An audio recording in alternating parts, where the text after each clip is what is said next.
فرمایا کہ قد افلح من تزکا، فلاح اس کو ملے گی یا فلاح اس نے پائی جس نے پاکیزگی اختیار کی، یعنی دنیا اور آخرت دونوں میں صلاح و فلاح، کامیابی اسی شخص کو مل سکتی ہے کہ جو پاکیزگی اختیار کرے. اور پاکیزگی کاہے سے؟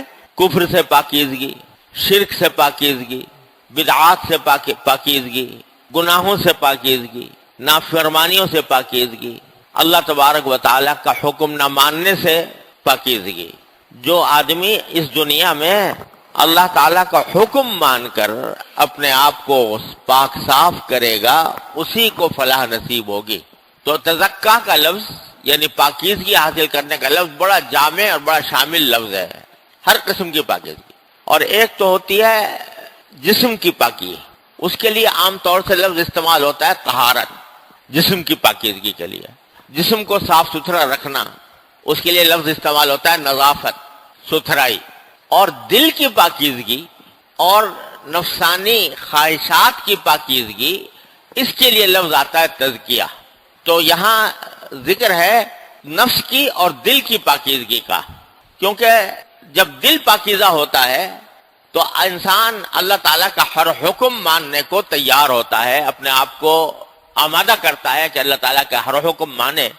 جب ہر حکم ماننے کے لیے تیار ہو جاتا ہے تو پھر جسم کی پاکیزگی بھی حاصل ہو جاتی ہے، کیونکہ اللہ کا حکم ہے کہ جسم کو پاک رکھو، اور اس سے صفائی ستھرائی بھی حاصل ہو جاتی ہے، اس واسطے کہ اللہ اور اللہ کے رسول صلی اللہ علیہ وسلم نے صاف ستھرا رہنے کی بھی تلقین فرمائی ہے. اور پھر جو نفسانی پاکیزگی ہے یعنی کفر سے علیحدگی، بدعات سے علیحدگی، شرک سے علیحدگی اور گناہوں اور نافرمانیوں سے علیحدگی، یہ بھی اس میں داخل ہو جاتی ہے. یہ سب چیزوں کو شامل ہے لفظ تزکا. فلاح اسی کو ملے گی. اور دو لفظوں میں اگر کہیں تو فلاح اس کو ملے گی جو اللہ کا تابع دار ہو کر زندگی گزارے.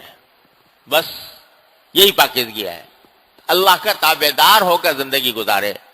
کام بھی دل میں، کام بھی وہ کرے جو اللہ کے مرضی کے مطابق ہو، اور دل میں ارادے بھی وہ پیدا کرے کہ جو اللہ کی مرضی کے مطابق ہوں. ان خواہشات کو، دل کی ان خواہشات کو دبائے جو اللہ کی مرضی کے خلاف ہیں، اور ان خواہشات کو اوپر لائے اور ان پر عمل کرے جو اللہ تعالیٰ کی رضا کے مطابق ہو. یہ خلاصہ ہے تزکا کا. اب اس کو حاصل کیسے کیا جائے اس پاکیزگی کو؟ اس کے لیے اللہ تبارک و تعالیٰ نے دو طریقے بتائے ہیں مختصر، اور ایک رکاوٹ کا ذکر کیا ہے جو اس پاکیزگی کو حاصل کرنے میں جو چیز رکاوٹ بن جاتی ہے اس رکاوٹ کا ذکر فرمایا. اس رکاوٹ کو دور کرنے کی ضرورت ہے. دو طریقے تو یہ بیان فرمائے کہ وَذَكَرَ اسْمَ رَبِّهِ، پہلا طریقہ پاکیزگی حاصل کرنے کا، دل کی پاکیزگی حاصل کرنے کا ایک طریقہ یہ ہے، ایک راستہ یہ ہے کہ اپنے پروردگار کا ذکر کرے، اپنے پروردگار کی یاد دل میں بٹھائے، اللہ تبارک و تعالیٰ کے ذکر کی کثرت کرے. ذکر اسم ربہ، اپنے پروردگار کے نام کا ذکر کرے. اور اگر دیکھو تو اگر کسی آدمی کے دل میں اللہ تبارک و تعالیٰ کی یاد بس جائے، اس کا ذکر زبان پر ہو، خیال دل میں ہو، تو یہ خیال اور یہ ذکر انسان کو ہر طرح کی برائیوں سے، ہر طرح کے گناہوں سے، ہر طرح کی نافرمانیوں سے بچائے گا. چور چوری کیوں کرتا ہے؟ اس لیے کرتا ہے کہ اللہ کو بھول گیا. اللہ بچائے. بدکاری کرنے والا بدکاری کیوں کرتا ہے؟ اس لیے کرتا ہے کہ اللہ تعالیٰ کو بھول گیا.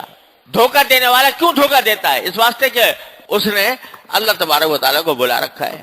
اگر اللہ کی یاد ہوتی دل میں تو وہ کبھی بھی کسی نافرمانی پر آمادہ نہ ہوتا.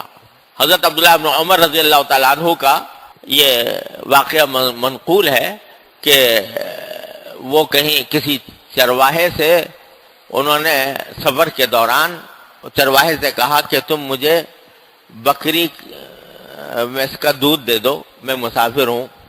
تو اس پر چرواہے نے کہا کہ بکری اگر میری ہوتی تو میں ضرور دے دیتا، لیکن یہ بکری میرے پاس امانت ہے، کسی نے مجھے چرانے کے لیے دی ہوئی ہے، میں اس کا مالک نہیں ہوں، اس کے دودھ کا مالک بھی نہیں ہوں، اس کی اجازت کے بغیر میں دے نہیں سکتا، معذرت خواہ ہوں.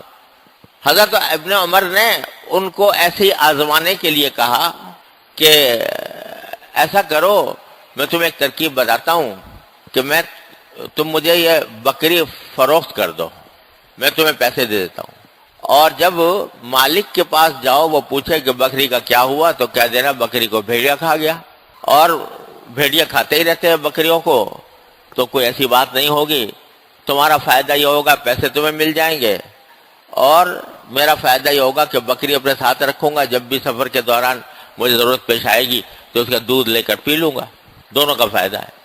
اس نے عبداللہ بن عمر کو یہ کہتے ہوئے سنا تو بے ساختہ اس کی زبان پر جو لفظ آیا وہ یہ ہے کہ یا ھذا فأین اللہ، یہ تم جو بات مجھے بتا رہے ہو یہ میں کر تو لوں یہاں جنگل میں تنہائی میں، لیکن اللہ میاں کہاں گیا، اللہ کہاں گیا؟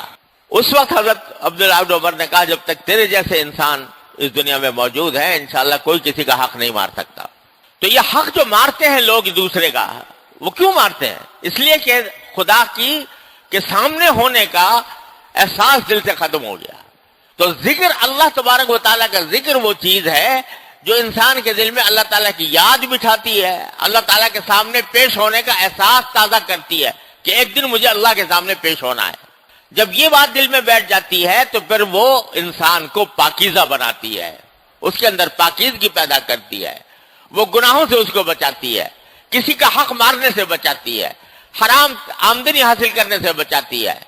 تو ذکر اسم ربہ کہہ کر اللہ تبارک و تعالیٰ نے ایک طریقہ یہ بتایا پاکیزہ ہونے کا کہ اللہ کا ذکر کثرت سے کیا کرو، چلتے پھرتے اٹھتے بیٹھتے اللہ تبارک و تعالیٰ کا نام لو۔ آج دیکھو ہم اگر سوچیں تو ہر وقت دل و دماغ پر کچھ نہ کچھ خیالات مسلط رہتے ہیں، بعض ایسے ہیں کہ جن کی تو فوری ضرورت ہوتی ہے، بھئی کہیں جانا ہے تو دیکھنا ہے بھئی کون سی سواری میں بیٹھوں، کیا کروں، کوئی اپنے گھر والوں کے لیے کوئی سودا لانا ہے تو آدمی سوچتا ہے، ضرورت کی بات سوچتا ہے، لیکن اکثر اوقات وہ باتیں دماغ میں گھومتی رہتی ہیں جن کی فوری کوئی ضرورت نہیں، خیالات کا ایک طوفان ہے جو چل رہا ہے، مسلسل چل رہا ہے، وہ خیالات کا ایک طوفان سے کوئی کسی انسان کا دماغ خالی نہیں ہر وقت، اور اگر سوچو وہ جو خیالات آ رہے ہیں ان سے کچھ فائدہ پہنچ رہا ہے، اکثر و بیشتر وہ ہوں گے ایسے خیالات جن سے فائدہ کچھ نہیں، ویسے ہی دماغ کے اوپر چکی چل رہی ہے خیالات کی۔